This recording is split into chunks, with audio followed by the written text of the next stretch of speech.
Chapter 9. Victor and Sig were breathing heavily as they walked through the desert heat. The pressure of each step caused the dust to fly up in small clouds about their feet. A warm breeze brushed across their faces and helped to cool them as it evaporated the tiny beads of sweat that appeared there. The sagebrush rustled as they walked by. Though there were no birds or animals they saw, and though large chunks of asphalt that made up the hot roads were no longer visible, the two of them felt they were getting closer to someone. Jonathan was not yet in sight either, but his tracks were clear in the desert dust. Sig turned to Victor. "Do you need a rest?" asked Sig. Victor shook his head. Sig continued. "It's okay. They don't call this the hot zone because it's easy to traverse." "I would hate to be the one to slow us down," said Victor as he breathed heavily. "I understand how Jonathan feels." "You mean about Kirana?" asked Sig. Victor nodded. "She was there when we found him, and he grew fond of her." "He told me his side of the story," explained Victor. "She might actually even feel the same for him," said Sig. Victor's eyes grew wide with surprise. "But she's afraid." Sig's cryptic clarification was even more surprising to Victor than his first observation. "Kirana afraid?" asked Victor. "That seems difficult to believe." "I won't be the one telling other people's secrets," said Sig solemnly.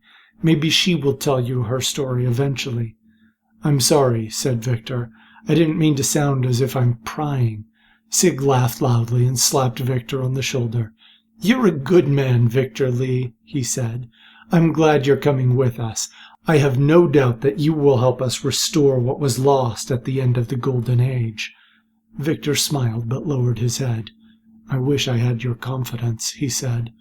"I refuse to believe that the damage done by the destroyer is permanent," said Sig with a smile.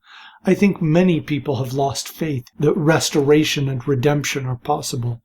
Even with his doubts, Victor smiled as well. "It's easier to have faith around people like you, Sig," he said. Sig laughed loudly as they continued following Jonathan's tracks. Jonathan had rushed a considerable distance when he came across another oasis. Palm trees swayed in the desert breeze as he slowed to avoid ambush. He was thirsty from his run, but he did not want to become a victim, especially when he was so determined to save Kirana. Slowly he came up to the palm trees and peered into the pool of water nearby. The lack of redfish was not necessary to identify this pool as toxic. The smell of sulfur and the flies circling a dead rat nearby let him know it was unsafe. He coughed as the dry, raw feeling in the back of his throat seemed to mock his misfortune. He clenched his fists with determination. He decided that he did not regret filling a canteen before chasing after Kirana's kidnapper. He convinced himself that he would not be stopped or slowed in his quest. He looked throughout the oasis thoroughly. He knew that catching his breath in the shade would provide increased stamina when he continued in the sun. He examined the tracks around the pools and realized that his opponent was nearby. He drew his swords. He continued checking each tree as he went from one side of the pool to the other. The breeze caused the palm leaves to rustle against one another. Jonathan sighed in frustration as he strained his ears to block out the natural sounds around him. After several minutes, his opponent rushed from behind a tree and hit Jonathan in the back. He spun around and swung his swords, cutting the hood off of the cloak of his opponent. The sight that greeted Jonathan nearly took his breath away. The cloak was familiar to him and had belonged to Lizard. The speed of the kidnapper seemed to match Lizard's speed. The difference could be seen in the head of his enemy, which had 3 faces. The one in the front looked very similar to Lizard, but the one on the left side resembled Lizard's description of Zeta-28's genetically engineered smart man. The one on the right was a brutish face that resembled the strong man from the same prison description.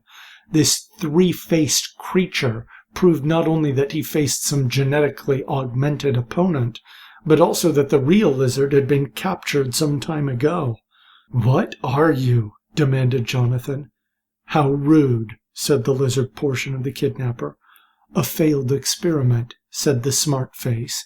"You're a subordinate," said Jonathan. "Who do you work for?" "Why do you care?" shouted the strong face.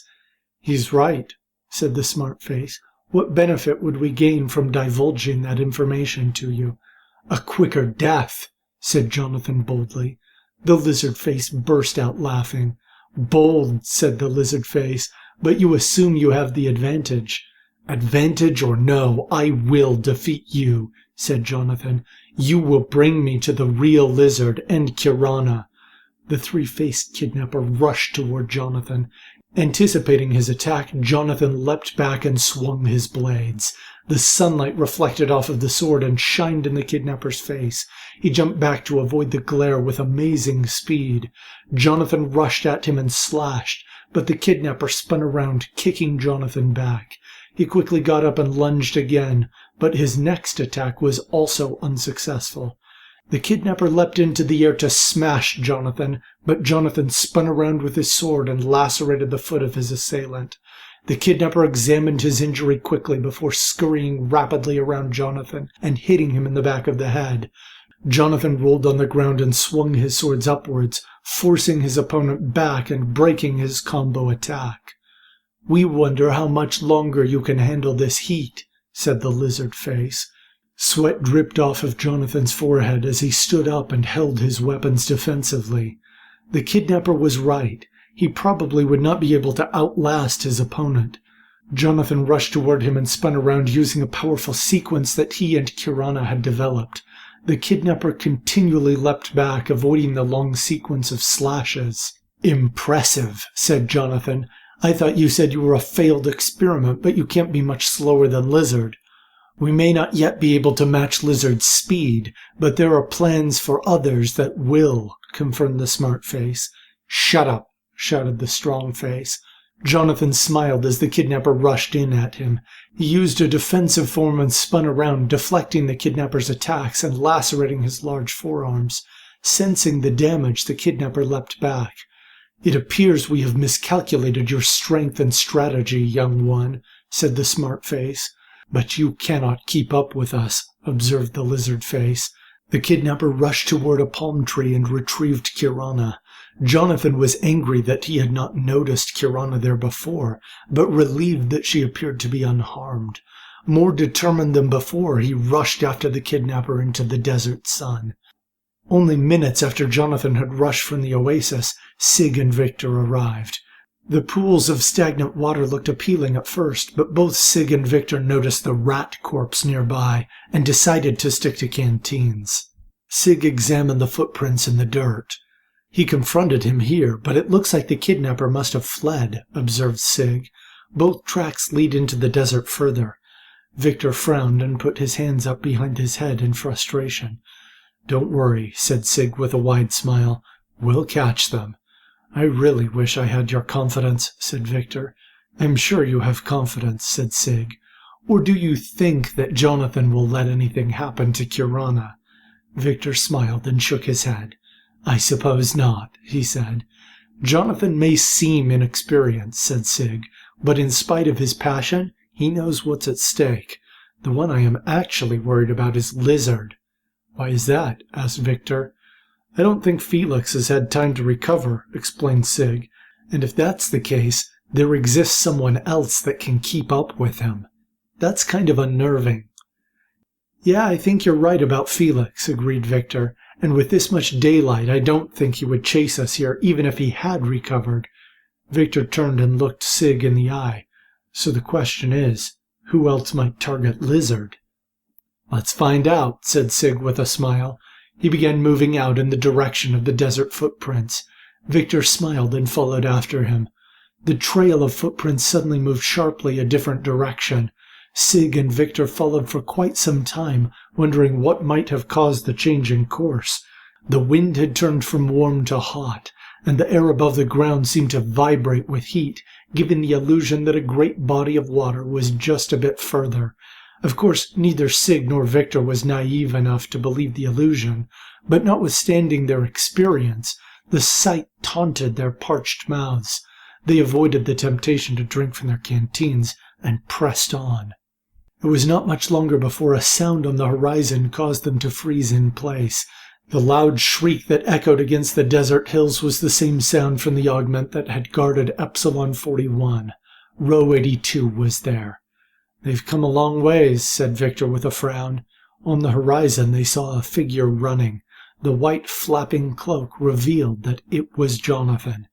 "Jonathan!" shouted Sig. If he heard, it did not show.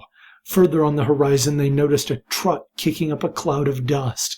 The sound of gunfire echoed all around, and even as far away as they were, they could see small puffs of dust rising around Jonathan. After a few moments the truck seemed to speed off into the distance.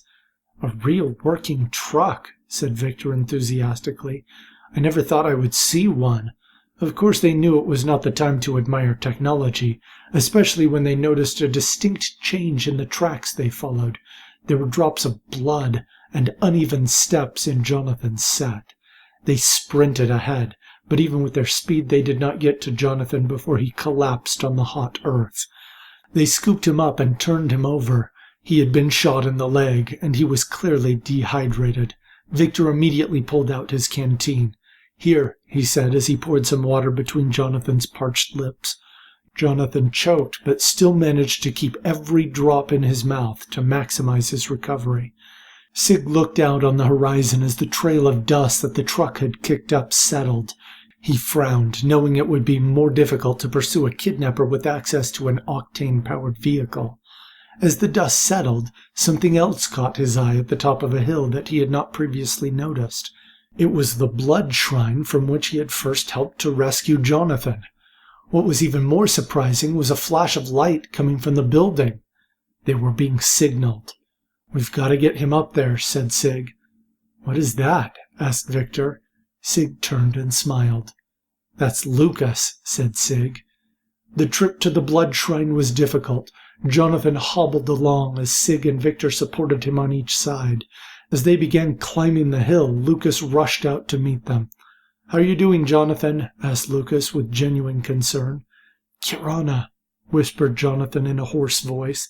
Lucas offered a look of sympathy. "I know," said Lucas. "We saw that creature take her into the truck with Row 82. "Creature?" asked Victor.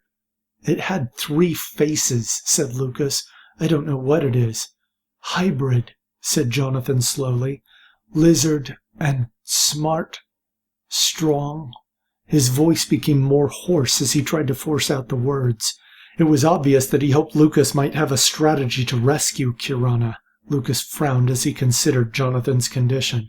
"Let's get you up the hill," said Lucas. "The shade will help you recover, and what shade doesn't help, the good doctor will." Sig smiled and slung Jonathan onto his back.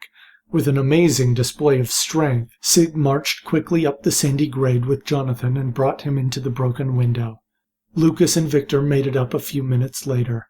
When they entered the shrine, they found Jonathan wincing in pain as Daniel held his key.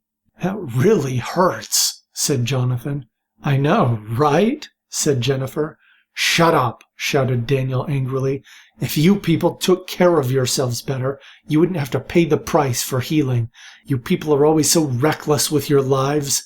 Victor resisted the temptation to smile at the doctor's gruff attitude. He was beginning to understand why Lizard had been so annoyed with him, as his lectures were somewhat monotonous.